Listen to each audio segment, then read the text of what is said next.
It's Dominique, and in this week's video I'm going to show you how to use a Mini Shape Boss. It's by Fiskars, and what this is, it's a dry embossing kit. So what you do is you just open it up,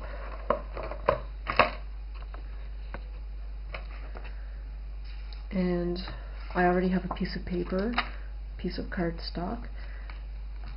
But what you have, with each kit, you will get 6 little orange pegs to keep your stencils in place. And depending on whether or not yours comes with stencils, you may have to purchase them individually. You can get the Fiskars stencils. So it's 2 pieces in one, and I'll show you how to use those. And you also have your dry embossing tool, which kind of looks like a metal pencil. One end is typically skinnier than the other, just so you can get it into smaller grooves. Now, with the cardstock I'm using, because it's such a light color, and because of the lighting in my kitchen, you won't see the embossing very clearly. So what I'll do is I'll color over the embossed part so you can somewhat see it. So, close your Mini Shape Boss, or if you have the bigger one, close that up. And then you want to take your paper and put it in between the stencil. So you have the gray part on the bottom, and you have the clear one on top, and it will even say that it's the top one. Right there. And on the bottom, it tells you the name. So this one is called Swirl, and there's usually some sort of ID code number to go with it. So put your paper in between the 2 stencils.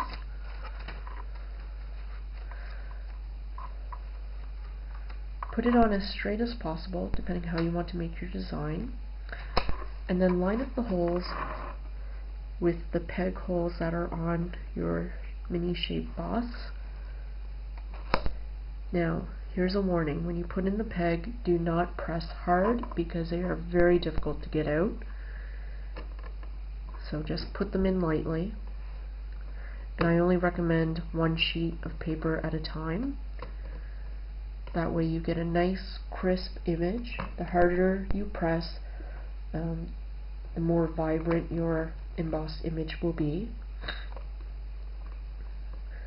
So this is the manual way, or the by hand way of embossing. That does not involve heat, and that does not involve a die cutting machine like the Sidekick that I have.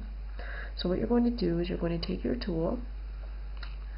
Let's see if I can move my camera a bit closer. And make sure, if your paper is a bit smaller than your stencil, you'll really want to hold it down with one hand, just to keep the paper in position. Pick a stencil and move the paper around if you need to where you want it to be. And you don't have to color it in or sketch it in with the tool. You can just do the outline.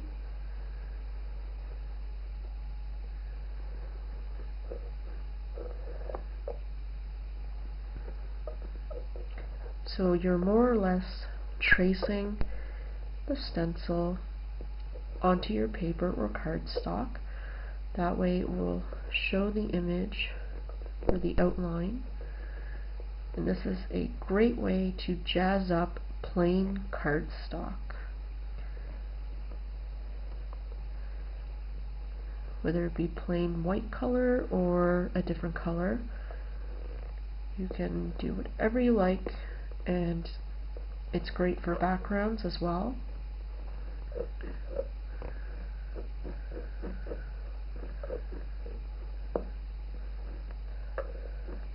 And I believe Fiskars also has a light box, which is also for doing embossing. And it's a box with a light bulb in it. That way you can trace and see what you're doing, see through the paper. Now I'm just going over it a couple of times, but if you're not sure how strong you want your image to go through, I would recommend just going lightly. It would make things easier. Okay.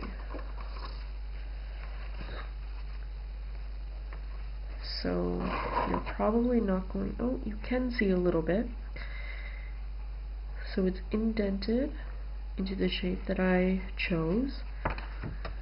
And then the opposite side, it sticks out a little bit. Just to show you, or give you a better idea, I'm just going to grab a marker.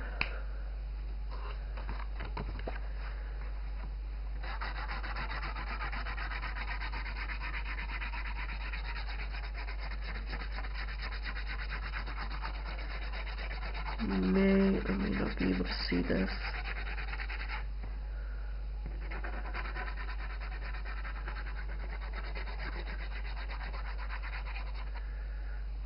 So you can kind of see the shape.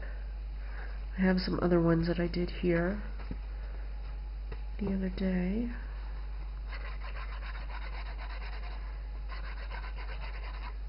Perhaps this is too dark of a color. Let me try something a little bit lighter. So embossing is great for borders, and it's great for making an embellishment. If you wanted to emboss something and put it in the center of a card. There, that's a bit better. It's very easy to do, and it gives a very good impression, and it makes a very good statement as well. And that's how you use a Fiskars Mini Shape Boss, or how you can dry emboss with just the stencil and paper. Just make sure you have a hard surface underneath. You don't want to put it directly on your dining room table, because your tool will leave an imprint or marks on your table. So make sure you have like a self-healing mat underneath your work, or something very hard and plastic that won't damage your table or your other working surface. Thank you so much for watching. Have a great day.